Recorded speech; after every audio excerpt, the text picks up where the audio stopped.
ಇತ್ತೀಚಿನ ಸಂಚಿಕೆಗಳನ್ನು ಜಾಹೀರಾತಿನ ಕಿರಿಕಿರಿ ಇಲ್ಲದೆ ನೋಡಿ.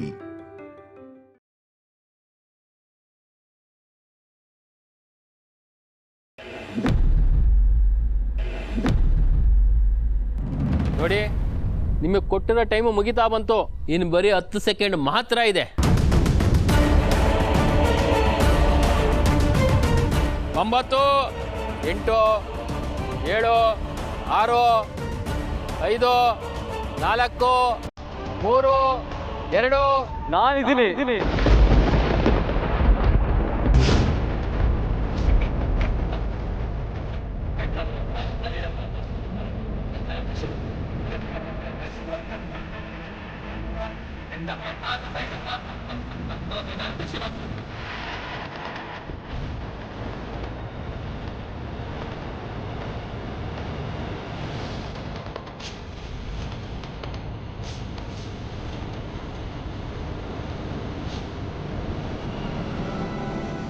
ಅಖಿಲಾಂಡೇಶ್ವರಿ ಅವರು ಈ ಸತಿನೂ ಧರ್ಮಾಧಿಕಾರಿಯಾಗಿ ಮುಂದುವರಿಯೋದನ್ನ ನಾನು ಬಲವಾಗಿ ವಿರೋಧಿಸ್ತೀನಿ.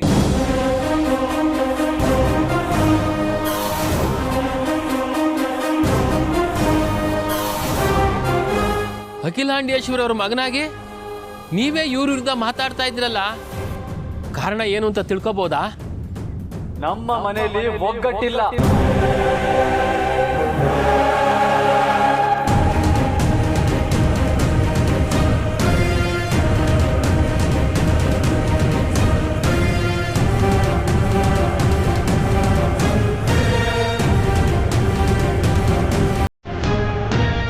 ಯಾವ ವಿಷಯಕ್ಕೆ ಅಂತ ತಿಳ್ಕೊಬೋದಾ?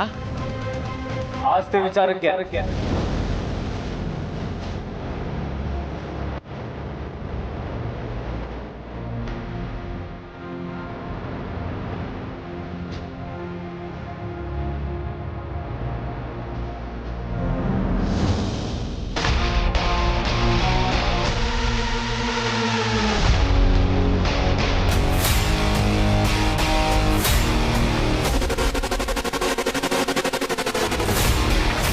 ನನಗೆ ಆಸ್ತಿಲಿ ಪಾಲ್ಬೇಕು.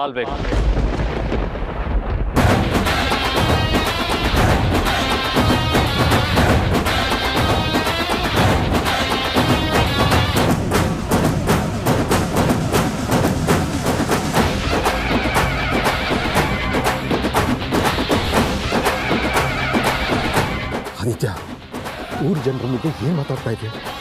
ಅಮ್ಮನ ಮುಂದೆ ನಿಂತ್ಕೊಂಡು ಏನು ಕೇಳ್ತಿದ್ದೀನೋ ಪರಿಜ್ಞಾನ ಇದೆಯಾ ನಿಮಗೆ? ಖಂಡಿತ ಇದೆ.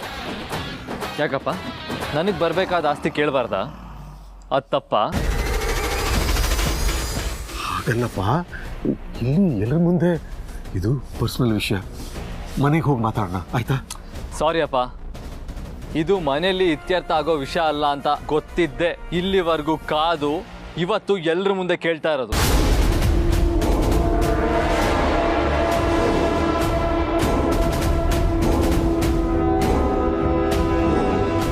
ನನಗೆ ಆಸ್ತಿಲಿ ಪಾಲ್ ಬೇಕೇ ಬೇಕು ಅಷ್ಟೇ.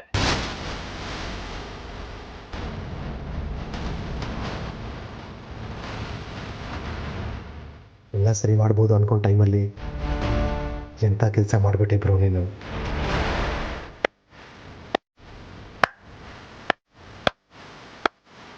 Wow, what a scene!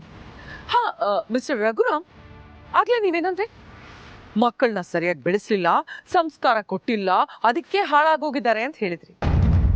ಈಗ ನಿಮ್ಮ ಮಗ ನಡ್ಕೋತಾ ಇರೋ ರೀತಿಗೆ ಏನ್ ಹೇಳ್ತೀರಾ?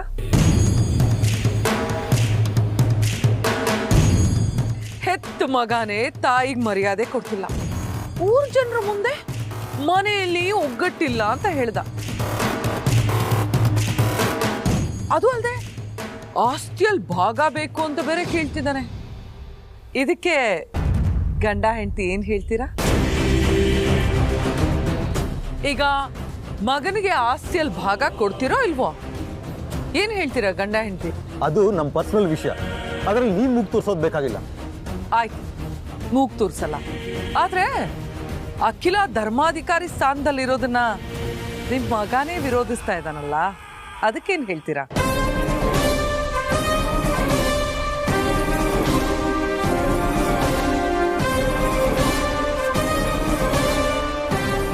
ಈಗ ಹೇಳಿ, ಮನೇಲೇ ಒಗ್ಗಟ್ಟು ಕಳ್ಕೊಂಡಿರೋಳು ಹೇಗ್ ಧರ್ಮಾಧಿಕಾರಿ ಆಗ್ತಾಳೆ?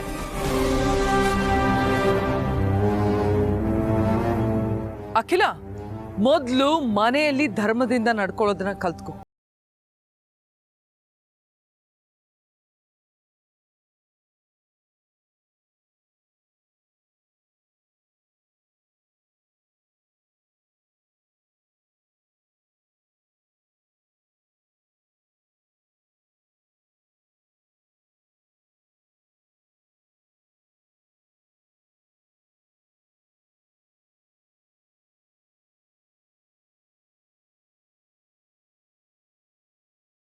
ಗೆ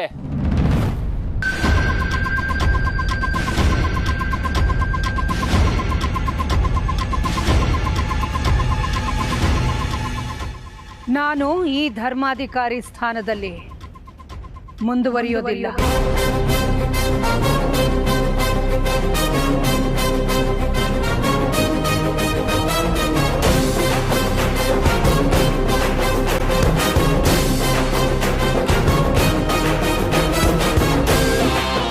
ಅವರೇ ಅವ್ರಿಗೆ ಆ ಸ್ಥಾನದಲ್ಲಿ ಕುತ್ಕೊಳ್ಳೋ ಯೋಗ್ಯತೆ ಇಲ್ಲ ಅಂತ ಬಿಟ್ಕೊಡ್ತಿದ್ದಾರೆ. ಸೊ ಈಗ್ಲಾದ್ರೂ ನಾನು ಆ ಸ್ಥಾನದಲ್ಲಿ ಕೂರ್ಬೋದಲ್ವಾ?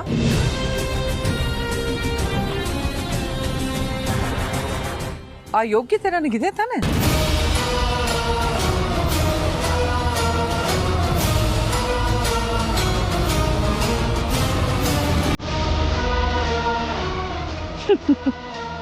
ಆ ಯೋಗ್ಯತೆ ಇರೋದು ನನಗ್ ಮಾತ್ರ. ಇದ್ರಲ್ಲಿ ಕೇಳ್ಬೇಕಾದ್ದೇನ್ ಬಂತು?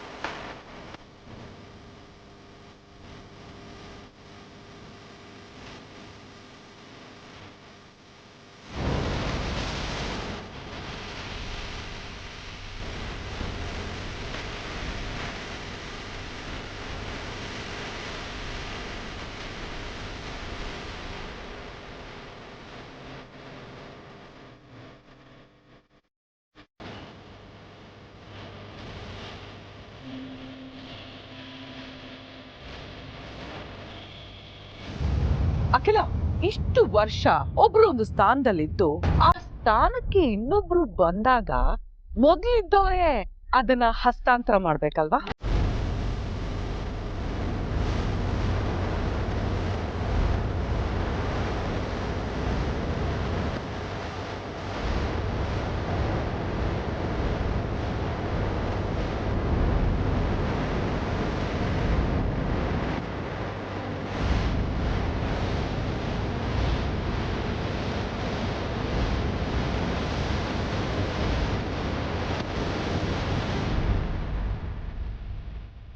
ಒಂದ್ ನಿಮಿಷ. ನಾನು ಈ ಸ್ಥಾನಕ್ಕೆ ಕೋರೋದಕ್ಕೆ ಸಪೋರ್ಟ್ ಮಾಡಿದ್ದು ಒಬ್ಬ ಮಾತ್ರ, ಆದಿತ್ಯ. ನಾನಿದನ್ನ ಪಡ್ಕೊಳ್ಳುವಾಗ ಅವನ್ ನನ್ನ ಬೆನ್ನ ಹಿಂದೆ ಇರ್ಬೇಕಲ್ವಾ? ಆದಿ, ಬಾ.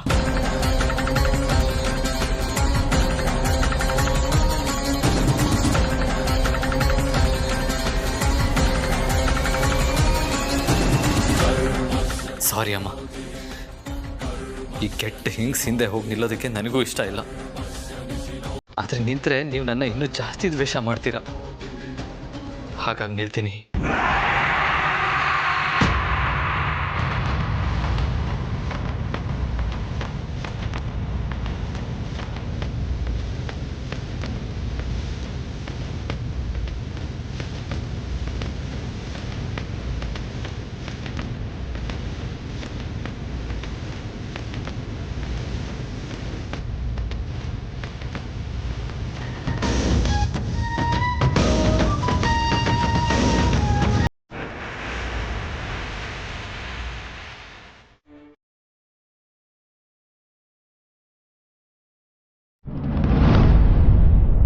ಇನ್ನೂ ಏನ್ ಯೋಚನೆ ಮಾಡ್ತಿದ್ದೆ ಅಖಿಲ?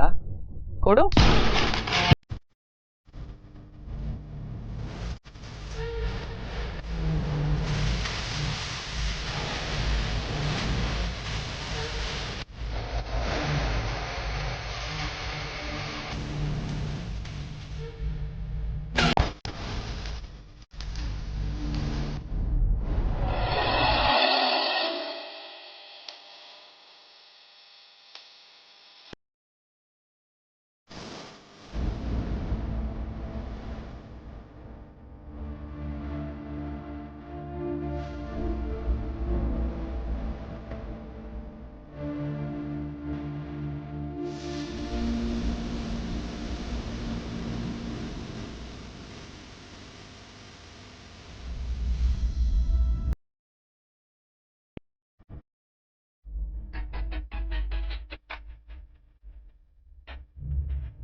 ನಾನಿದ್ದೀನಿ, ನನಗೆ ಆಸ್ತಿಲಿ ಪಾಲ್ ಬೇಕು.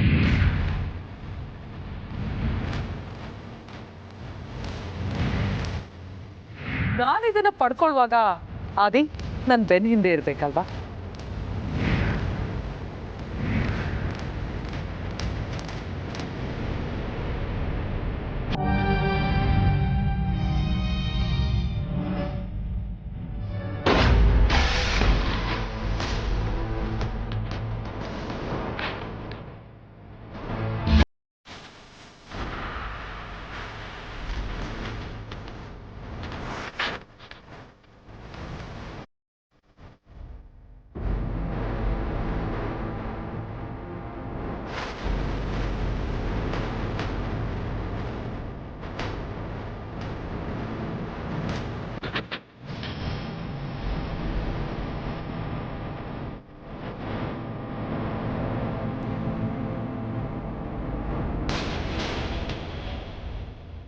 ಅಖಿಲ, ಈಗ ನೀನು ಸ್ವಲ್ಪ ರೆಸ್ಟ್ ಬೇಕು.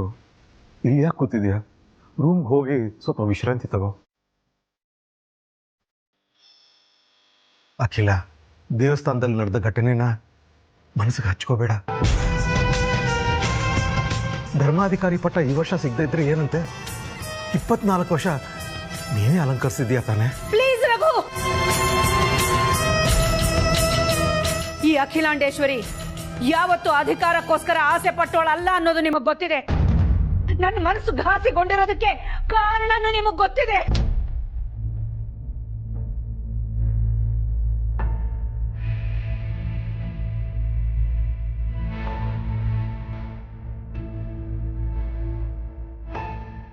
ಮೋನಿಕಾ, ನೀನು ಸ್ವಲ್ಪ ಹೊರಗಿರಮ್ಮ.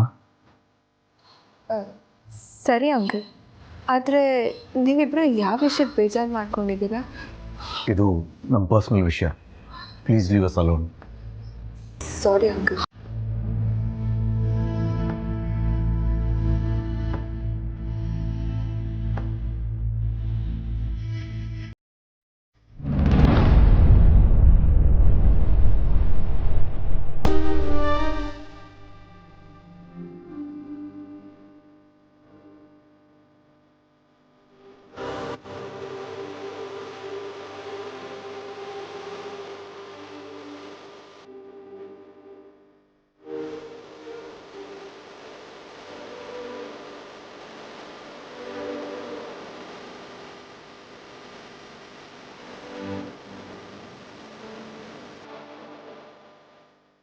ಪಾಪ ಮಹಾಪುರುಷ, ಊರ್ ಜನರ ಮುಂದೆ ನಿಮ್ಮ ಅಮ್ಮನ ಮರ್ಯಾದೆ ಮಣ್ಪಾಲ್ ಮಾಡಿಬಿಟ್ಟಲ್ಲ. ಈಗ ನಿನ್ ಸಮಾಧಾನನ? ಆ ಅರುಂಧತಿ ನಮ್ಮ ಶತ್ರು, ಅವಳ ಪರ ಮಾತಾಡಿದ್ದಲ್ದೆ ಅವಳು ಹಿಂದೆ ಹೋಗಿ ನಿಂತ್ಕೊಂಡ್ಬಿಟ್ಟಿಯಲ್ಲ. ನಿನ್ಗೆ ಹೇಗೋ ಮನಸ್ಸು ಬಂತು? ರಘು ಪ್ಲೀಸ್. ಆದಿತ್ಯ, ನಿನ್ನ ಹತ್ರ ನಾನು ಸ್ವಲ್ಪ ಮಾತಾಡಬೇಕು. ಮೇಲ್ ಬಾ.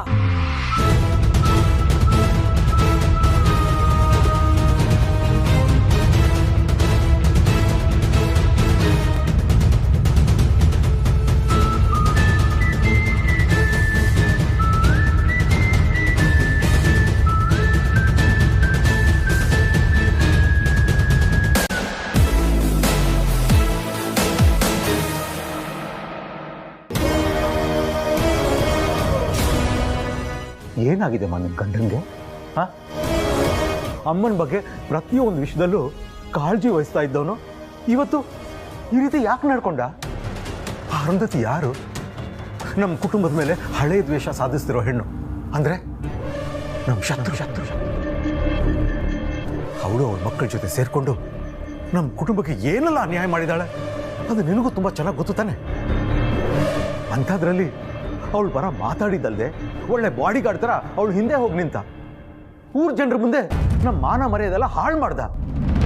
ನಿಜವಾಗ್ಲೂ ಇವನೇ ನನ್ನ ಮಗ ಅಂತ ಅನಿಸ್ತಾ ಇದೆ. ಅಲ್ಲಮ್ಮ, ಅವನು ಈ ರೀತಿ ನಡ್ಕೋತಾನೆ ಅಂತ ನಿನ್ಗೆ ಗೊತ್ತೇ ಇರಲಿಲ್ವಾ? ಅವನು ಆಸ್ತಿ ಕೇಳಿದ್ದಕ್ಕಿಂತ ನಮ್ಮ ಶತ್ರು ಪರ ನಿಂತನಲ್ಲ, ಅದು ಅಖಿಲ ಮನಸ್ಸಿಗೆ ನೋವು ಕೊಟ್ಟಿದ್ದು. ಅವಳು ಒಬ್ಬಳಿಗೆ ಮಾತ್ರ ಅಲ್ಲ, ನನಗೂ ಅರಸನ್ ಕೊಟ್ಟಿಲಿರೋ ಪ್ರತಿಯೊಬ್ಬರಿಗೂ ಇದು ದುಃಖದ ವಿಚಾರ. ಆಸ್ತಿ ಪಾಲ್ ಕೇಳುವಂಥದ್ದು ಏನಾಗಿದೆ ಅವನಿಗೆ? ಅವನು ಅಷ್ಟೆಲ್ಲ ಮಾತಾಡಿದಾಗ ನೀನು ಅವನ ತಡೆದು ಬುದ್ಧಿ ಹೇಳೋ ಬದಲು ನೀನು ಮೌನಕ್ಕೆ ಶರಣಾಗ್ಬಿಟ್ಟಿಯಲ್ಲಮ್ಮ.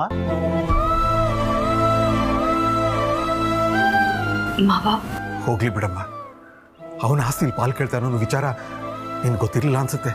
ಗೊತ್ತಿದ್ರೆ ನೀನು ಬಿಡ್ತಿದ್ಯಾ? ಖಂಡಿತ ಇಲ್ಲ. ನಿನಗೆ ಒಡೆದೋಗಿರೋ ಮನಸ್ಸುಗಳನ್ನ ಒಂದ್ ಮಾಡಕ್ ಗೊತ್ತೇ ಹೊರತು ಮನಸ್ಸುಗಳನ್ನ ಹೊಡೆಯೋದು ಗೊತ್ತಿಲ್ಲ.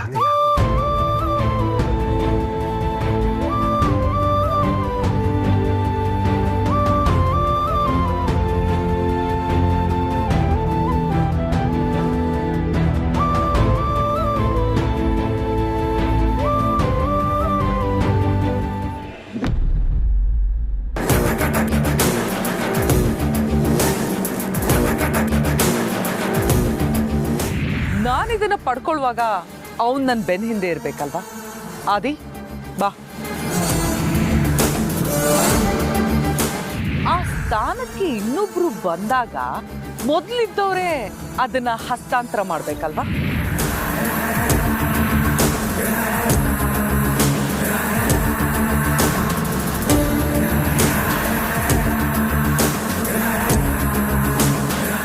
ಶ್ರೀ ಶ್ರೀ ಅರುಣಾಚಲೇಶ್ವರ ದೇವಸ್ಥಾನದ ಆಡಳಿತ ಮಂಡಳಿಯ 25ನೇ ಧರ್ಮಾಧಿಕಾರಿಯಾಗಿ ಅಖಿಲಾಂಡೇಶ್ವರಿ ಅವರ ಬದಲಿಗೆ ಅರುಂಧತಿಯವರು ಆ ಪೀಠವನ್ನು ಸ್ವೀಕರಿಸಿದ್ದಾರೆ ಎಂದು ಪ್ರಕಟಣೆ ತಿಳಿಸಲಾಗಿದೆ.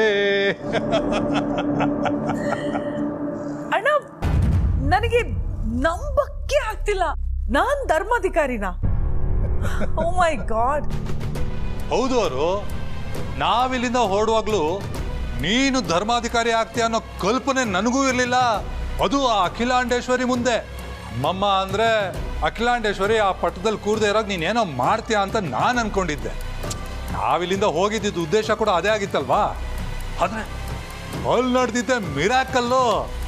ಗುಡ್ಡರು ನಮ್ಮ ಹಿರಿಯರು ಸಾಧನೆ ಮಾಡೋಕ್ಕಾಗದೆ ಇರೋದನ್ನ ನೀನ್ ಸಾಧನೆ ಮಾಡ್ಬಿಟ್ಟೆ. Very good.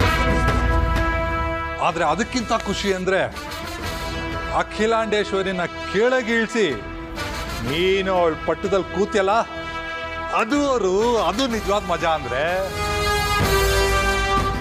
ಆದ್ರೂ ಅಣ್ಣ, ಆದಿ ನನ್ನ ಪರವಾಗಿ ನಿಂತ್ನಲ್ಲ, ಅದು ನನಗೆ ನಂಬಕ್ಕೆ ಆಗ್ತಿಲ್ಲ. ಹೌದು, ಅದು ಅಲ್ಲದೆ ಅವನು ಆಸ್ತಿಲಿ ಭಾಗ ಕೇಳಿ ಅರಸನಕೋಟೆ ಮರ್ಯಾದೆನೆ ಕಳ್ದ ಅನ್ನೋದು ನಂಗೆ ನಂಬೋಕೆ ಆಗ್ತಾ ಇಲ್ಲ. ಅವನು ಯಾಕೆ ಹಾಗೆ ಮಾಡ್ದ ಅನ್ನೋದೇ ನಿಗೂಢವಾಗಿದೆ.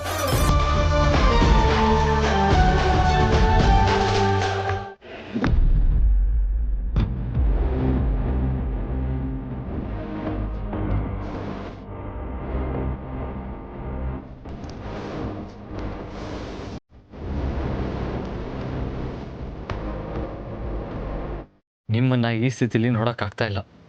ಆದರೆ ನಿರ್ಧಾರನೂ ಬದಲಿಸೋ ಹಾಗಿಲ್ಲ. ನನ್ನನ್ನು ಕ್ಷಮಿಸ್ಬಿಡಿ ಮಾ.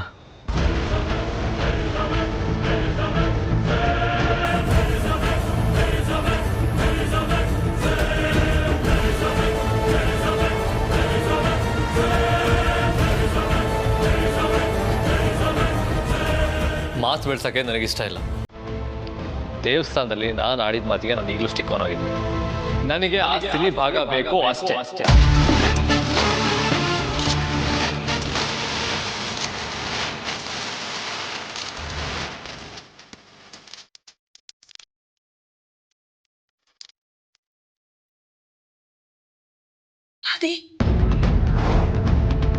ಅದೇ ನೀನು ನಾನು ಹೆತ್ತ ಮಗ,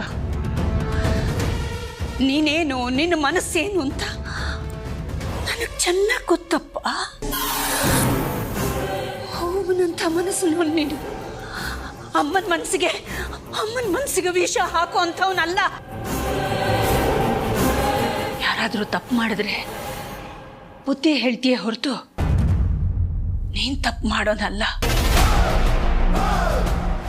1 ರೂಪಾಯಿಗೂ ಆಸೆ ಪಡದೆ ಇರೋ ನೀನು ಇವತ್ತು ಆಸ್ತಿಲಿ ಭಾಗ ಕೇಳ್ತಿದೀಯ ಅಂತಂದ್ರೆ ನಂಗೆ ನಂಬಕ್ಕೆ ಆಗ್ತಿಲ್ಲ. ನಿಜವಾಗ್ಲೂ ನಂಬಕ್ಕೆ ಆಗ್ತಿಲ್ಲ. ನಿಜವಾಗ್ಲೂ ಆಸ್ತಿಲಿ ಭಾಗ ಕೇಳ್ತಿರೋದು ನೀನೇನಾ?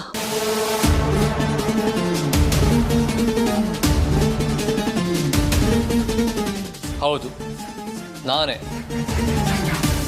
ಅಂದ್ರೆ ನಿಮ್ಮ ಮಗ ಆದಿತ್ಯ ಅರಸನ ಕೋಟೆನೇ ಆಸ್ತಿಲಿ ಭಾಗ ಕೇಳ್ತಾ ಇರೋದು.